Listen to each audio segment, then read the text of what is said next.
Hi there, I'm Amanda Castor with Material Girl Quilts. Today I'm going to show you how to make this Candy Cornucopia Quilt Block. It's inspired by one of my favorite Halloween candies, candy corn. And I know that candy corn is one of those that people either love or hate, but I happen to love it. And I also love this quilt block. I hope you will too. So let's get started. Okay, now to make this Candy Cornucopia block, the first thing we're going to need to do is to piece the half square triangles which are in the four corners of the block. So what we'll do to make those is we will select one purple and one black square, 5-inch square, and place them right sides together. And then you can draw a line on one diagonal, or if you are like me, I use my 1/4-inch seam tape on my machine, but you will sew 1/4 inch on either side of the diagonal line.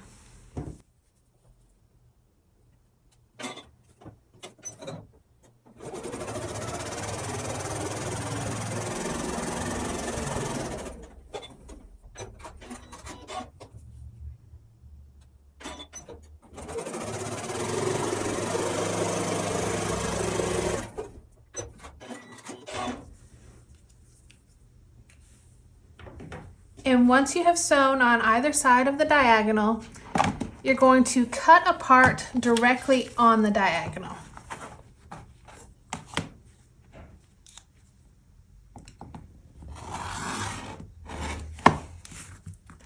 And that will give you two half square triangles. You're going to press these to one side, and then you will trim these to be 4.5 inches square. You'll need to make a total of 4 half square triangles per block. Once you have all of your half square triangles pieced, then it is time to make our candy corn block. So that's this section here within the block. And to make that, we are going to be using foundation paper piecing. So here is the candy corn.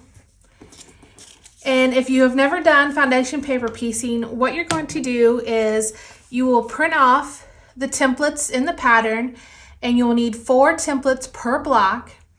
And make sure when you're printing these that they are, the scale is 100%, or it's just printed at actual size, and there's actually a 1-inch square template on the paper so that you can measure to test to make sure that your templates are printed at the correct size. So what we're going to do here first is we're going to piece this template in order of the numbers. So the first thing we're going to do is select a yellow rectangle here to cover section 1 of our template. And we're going to place it on the back side of the template, making sure that it covers the entire section 1. And then we will place an orange piece of fabric that will cover section 2. You're going to place it right sides together along this edge here, making sure that there's at least 1/4 inch beyond that seam, or beyond this line, which is where you will sew. So, and you also want to make sure, and I have given you sizes that you can cut these rectangles to make sure that they should completely cover the templates once you fold it back. So you'll want to test and make sure that when you fold this on the seam line that it will cover the entire section 2 of your template. So we're going to take this to the machine, and you can pin in place, and then you're going to sew directly on this line here. You can back stitch at the beginning and the end of this line, and you may want to reduce the stitch length a little bit so that it's easier to rip the paper out once you're done sewing.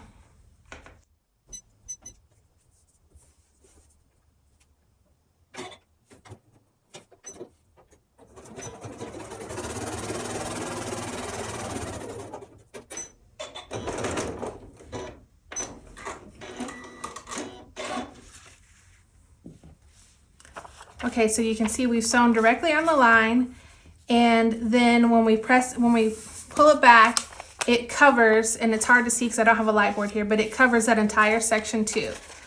So now what we'll do is we are going to trim. We're going to fold this paper back and trim this to be just 1/4 inch seam. I was pretty close on that, but we don't want it to be any larger than 1/4 inch. Okay, now we will fold our paper back open,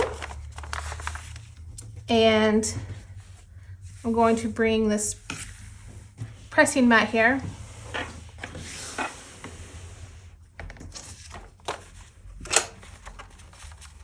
And we'll press this open.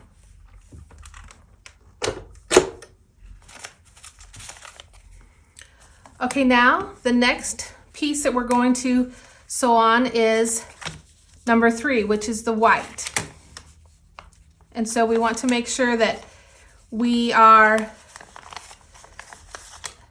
here is the seam line, so it's at least 1/4 inch beyond that, and we're going to sew directly on that line again.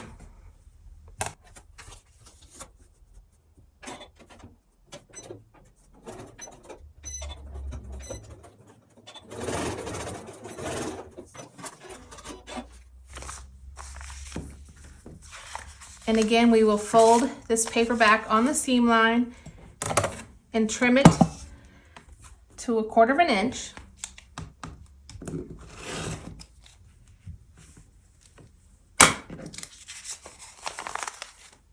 And then fold the paper back and press again.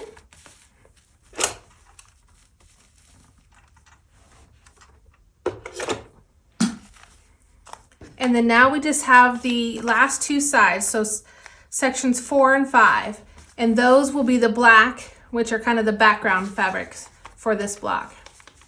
So again, you will line it up so that you have at least 1/4 inch, or roughly 1/4 inch beyond that line that you're going to sew. Right here, you can see you have 1/4 inch beyond this line. And you can pin it in place if that's easier for you, but take it to your machine and sew directly on the line.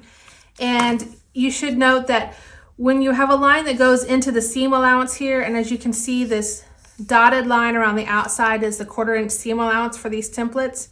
If you have a line that crosses into those, you can start in the seam allowance. It's best to start all the way to the seam allowance and go to the end.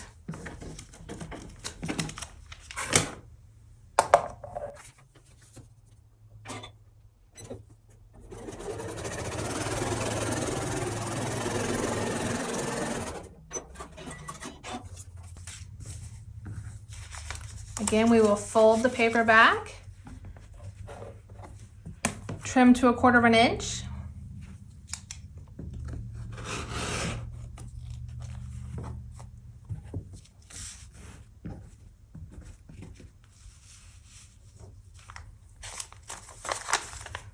fold the paper back and press again.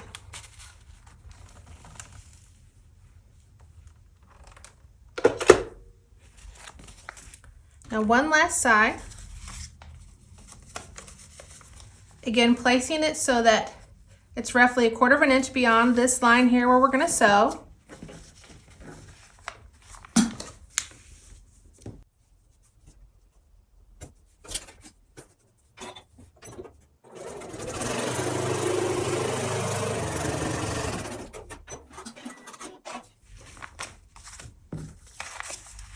We're going to fold the paper back again and do one last trimming to make it 1/4 inch beyond this seam.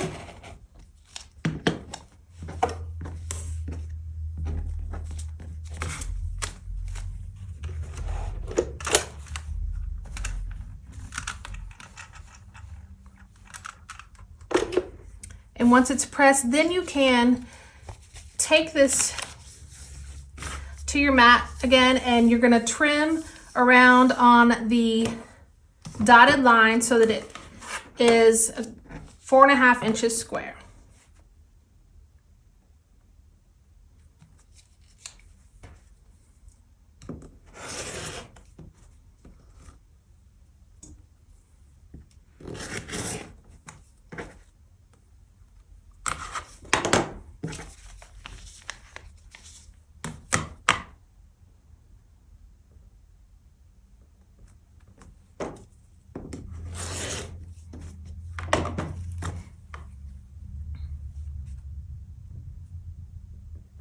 I'm not at the best angle for this, so have to be careful to not let my ruler slip.